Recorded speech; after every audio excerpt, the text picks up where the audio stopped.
The scripture reading is from Mark 9, verses 14 to 29 in the New King James. And when he came to the disciples, he saw a great multitude around them, and scribes disputing with them. Immediately when they saw him, all the people were greatly amazed, and running to him, greeted him. And he asked the scribes, "What are you discussing with them?" Then one of the crowd answered and said, "Teacher, I brought you my son who has a mute spirit, and whenever it seizes him, it throws him down. He foams at the mouth, gnashes his teeth, and becomes rigid. So I spoke to your disciples, and that they should cast it out, but they could not." He answered him and said, "O faithless generation, how long shall I be with you?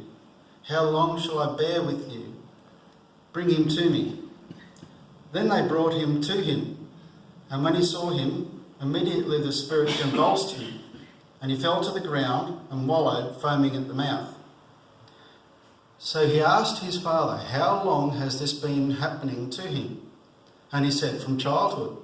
And often he has thrown him both into the fire and into the water to destroy him. But if you can do anything, have compassion on us and help us." Jesus said to him, "If you can believe, all things are possible to him who believes." Immediately the father of the child cried out and said with tears, "Lord, I believe. Help my unbelief." When Jesus saw the people come running together, he rebuked the unclean spirit, saying to it, "Deaf and dumb spirit, I command you, come out of him and enter him no more." Then the spirit cried out, convulsed him greatly, and came out of him. And he became as one dead, so that many said, "He is dead." But Jesus took him by the hand and lifted him up, and he arose. And when he had come into the house, his disciples asked him privately, "Why could we not cast it out?"